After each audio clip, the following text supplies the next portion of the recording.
Hey, this is Toe2 Bravo and welcome back to the channel. We're doing something a little special tonight. We're going to go ahead and retire our old Carbon Express crossbow. Crossbow's been good to us. We did upgrade the scope 2 years ago to a center point scope. Changed out the strings earlier on in the season, tried lighter arrows, and we went with the Swacker broadheads earlier in the year. It was time to move on. The bow shot with the lighter arrows that we have on here, these center point 400s, was 348 feet per second. With the heavier Carbon Express PAL drivers, we were getting about 336 feet per second. There were a couple things I didn't like.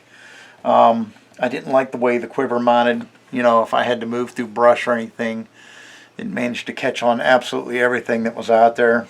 I did not like the arrow retention mechanism here. I felt that there was too much play. I didn't think it was consistent with each arrow. I mean, the crossbow did group well, but there were some issues going out past 30 yards. I did not like the stock at all. It was uncomfortable. You had this large protrusion here that managed to get caught on everything in the woods. I did like the pistol grip though. The pistol grip was very nice. I did switch out the original forend with this pistol grip. This pistol grip was much more comfortable. But overall, there were a lot of things I didn't like about this. I felt that it was too slow. Modern speed crossbows, 400 feet per second or more. I felt that it was time to replace this. This was an entry-level, very cost-effective crossbow when I bought it. I think it was like maybe $349. I would really have to go back and watch some videos to remember the price. It served its purpose. Took a few deer with it. We only had one complete pass-through. We were using mechanicals, and that's something else that I want to discuss moving forward. So let's go ahead and put this up, and then we'll move forward from here. So I haven't opened this yet, so we'll open this together. I hope our lighting's pretty good. We do have a little bit of a shine on this end of the box, but we'll try to work with that. So we haven't opened this yet, obviously. Oh, we just bumped that. We're just a mess, aren't we? So it looks like it opens from this side. So we'll flip that over. I think I keep bumping the damn stand, right? Make sure that we're in vision there. So we had to make sure that we're in focus. Center point here. Nifty little cover on the top of the crossbow there. I like that. Very cool. And here are our crossbow pieces. We've got the center point silent crank.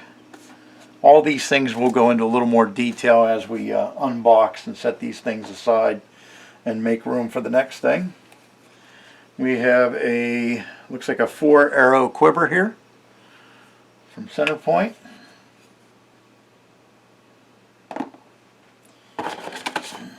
Silica pack. Looks like the main body of the crossbow, very compact. Ooh, I like the feel of that. I was thinking about switching out this front handguard piece here with my pistol grip again, but just messing around with it right here and shouldering it feels pretty good. It feels of quality, just initial impressions. I really like this arrow retention setup here. I forget what they call that. I'll have to research that for you guys. Maybe I can look here really quick. I think it's called a ball bearing arrow retention. I like that though. This looks like it's going to be a little more stable and provide a better shot. Now I based this purchase, this is a mid-level purchase. I got a little ahead of myself. This is a mid-level purchase. Like $700 as it comes, as you see it here. So a little more of an investment than our original crossbow, but the reviews on this were really good, both video and written. So we'll move some of this stuff out of the way here and continue to see what we've got here. Here's the front stirrup here. The stirrup's really cool. There are 3 positions that you can utilize with these stirrups. Very nice. Some paperwork. Cool. What else do we got here? Here are our arrows and limbs. And these limbs, let me tell you, they feel heavy duty, man. They really do. They feel heavy duty. Everything about this bow so far feels of quality. Look at that size difference. Man, that's pretty awesome. I would be lying if I didn't say I was excited. Very cool. So we'll set that aside also. Here are arrows. These should be the 400, like we already have in inventory there. Here we have the provided scope, and I believe, I'm almost 100% sure that this is the exact same scope that we excuse me, that we had put on our Carbon Express crossbow over there, because the one that came with it was really lacking in quality. I'm pretty sure that this is the exact same crossbow, or this is the exact same scope, and it is. Yep, same one. So this is the exact same scope we were running on our Carbon Express crossbow. We're actually not going to utilize this scope.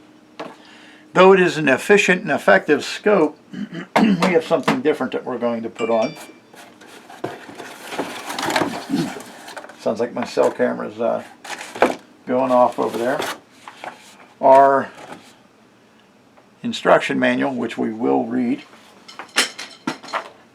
Arrows just fell on the floor. And let's go ahead and close up our box. We will set that aside. We'll come back to that. Alright, so let's set everything out so it can be seen. There's the main body of the crossbow, the quiver, the crank, the risers,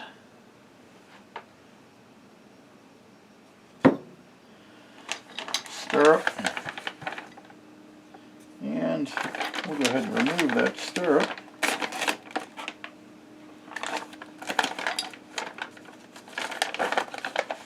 Make sure we don't lose any hardware. Like I said, this is a 3-position stirrup, so that's kind of cool. Keep our hardware there. Let's see what we've got in this box.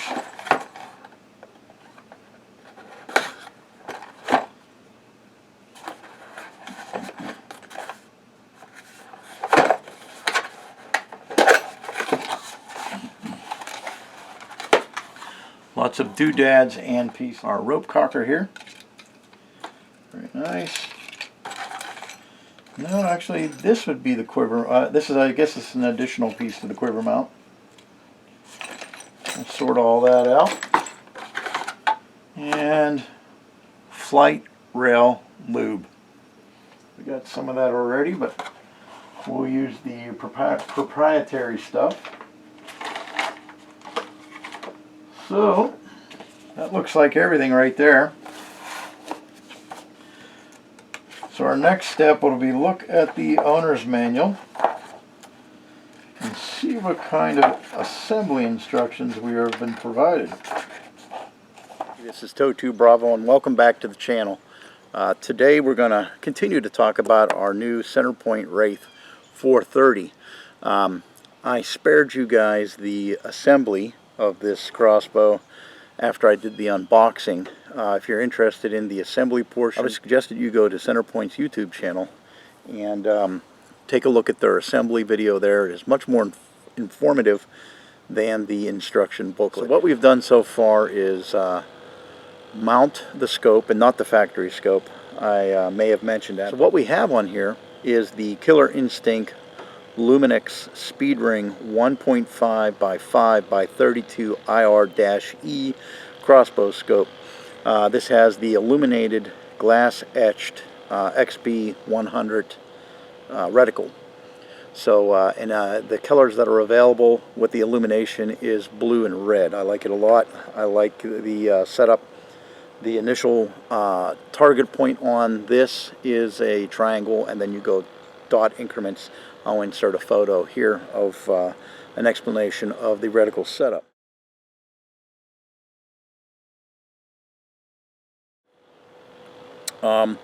We decided to upgrade because I wanted something with the speed ring.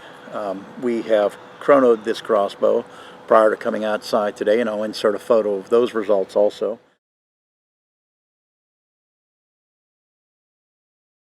We've got 409 consistently with our arrow setup, and we're going to cover the arrow setup here very shortly. So we have our speed ring, and we'll go ahead and insert a photo of that also.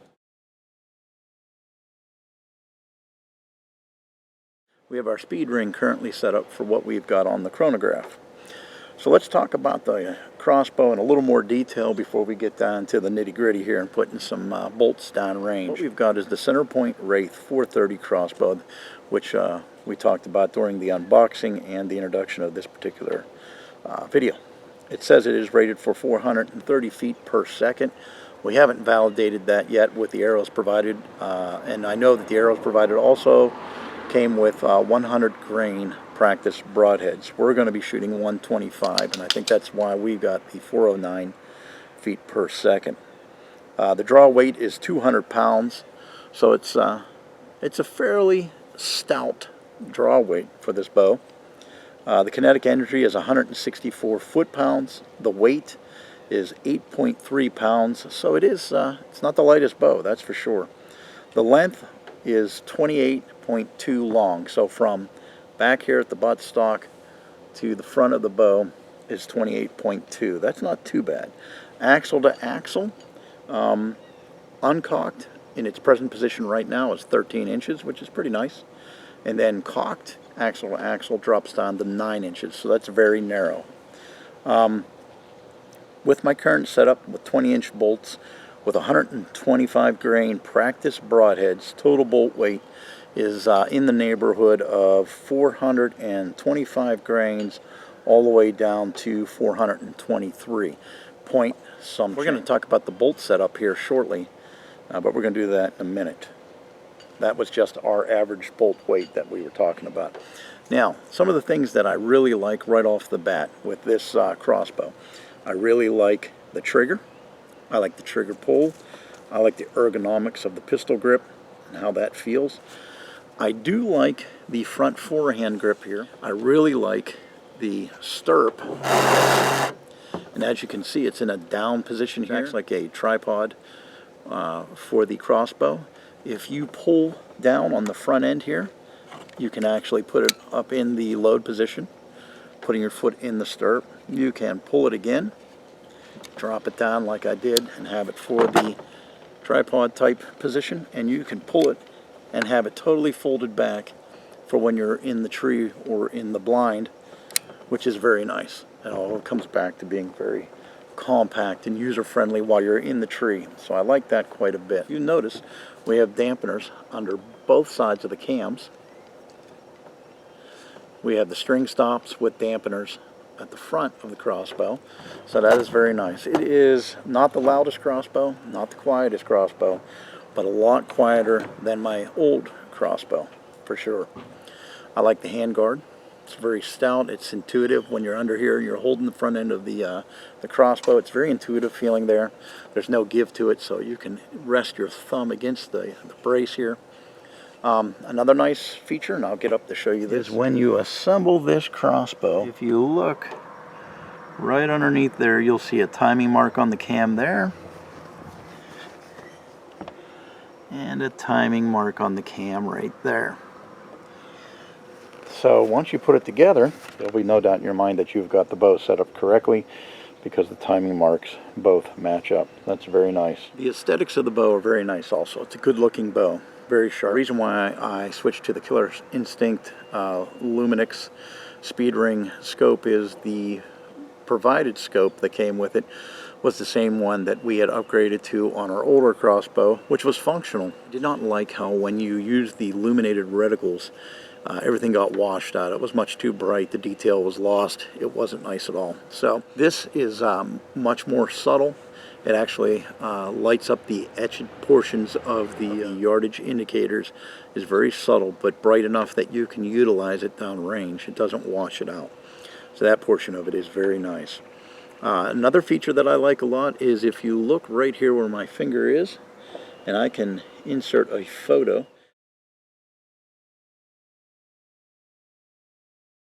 is this ball bearing arrow keep. Instead of having that spring steel that kind of goes down and holds the arrow in place, which is what my old crossbow had, you had some left and right movement with that spring steel, and it, just sometimes it just didn't feel like it was applying enough pressure or even pressure to that crossbow bolt. This ball bearing arrow keep is a huge improvement, so I'm very, very happy with that.